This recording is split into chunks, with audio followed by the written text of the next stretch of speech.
Hey guys, it's Miss Rose. I just want to explain to you what a layered curriculum is. Layered curriculums are a way to individualize your experience during a unit.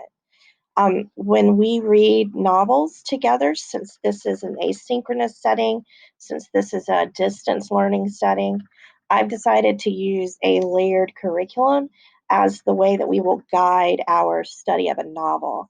I think that makes more sense than trying to do it like we would in a face to face setting. We'll still make reading goals, we'll still make expectations for where you should be weekly. There will be assessments to keep you on track in that way. But as far as your study, your formative to summative study of the novel, we'll use a layered curriculum. Now, the layered curriculum is built around three layers: layer C, B, and A. Your layer C activities are um, more knowledge based activities. You are doing these activities to build skills, to understand a skill, to remember certain information, that kind of thing. And then when you move to layer B, the activities become more about applying what you're learning, analyzing, applying, building products that are allowing you to now think more critically as you work with the material. And then finally, layer A, that would be considered your traditional summative activity in the process, and that's going to be much more evaluative. You may be evaluating something, writing some kind of more academic essay. You may be creating something. You may be doing something where you're evaluating and creating at the same time. Everything is built around choice, and the choices begin with a self assessment. We're going to focus just on layer C this week so you don't get overwhelmed, and I'll introduce layer B as we get more and more closer to being able to do those activities. So I would say layer C is your during reading component. It really is the essential aspect of really kind of building just your understanding and your inner workings with the novel.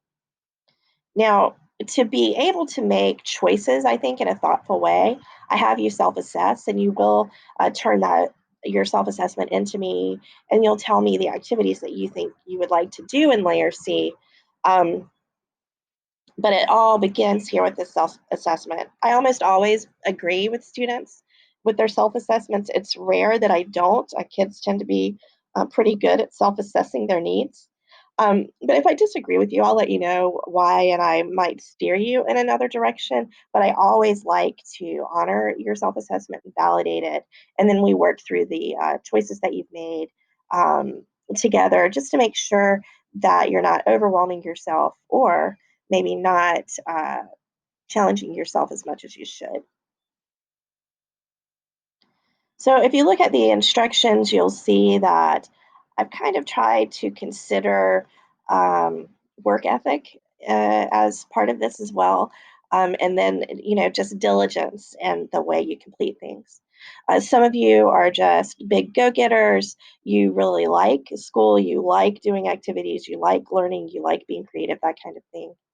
And then some of you, you're doing what you need to do to pass the course and move forward. And then there's all kinds of reasoning in between.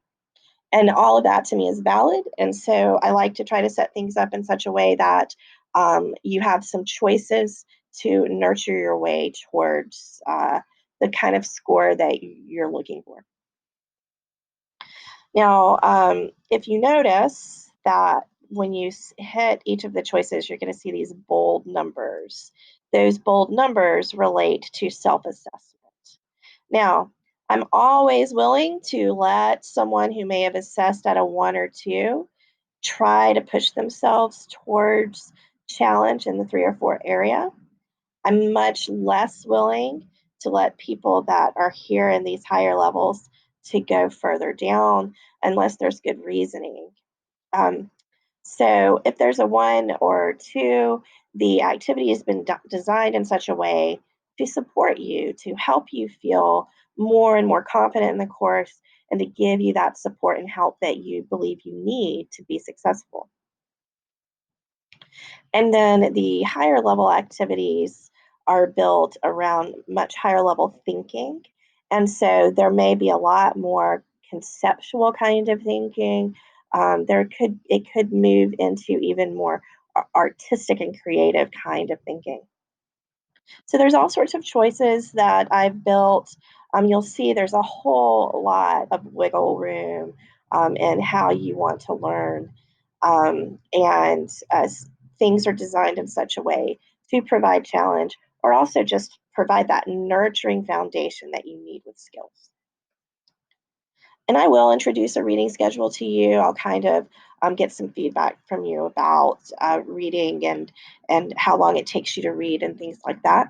But I just wanted to introduce what a layered curriculum is to you, walk you through a little bit of this process, help you understand what those bold one, two, three, fours mean next to the choices, and just because layered curriculums can sound a little complicated, even though they aren't, it's really designed to give you that individualized attention you need as a learner in a setting where we're not meeting in the most traditional of ways.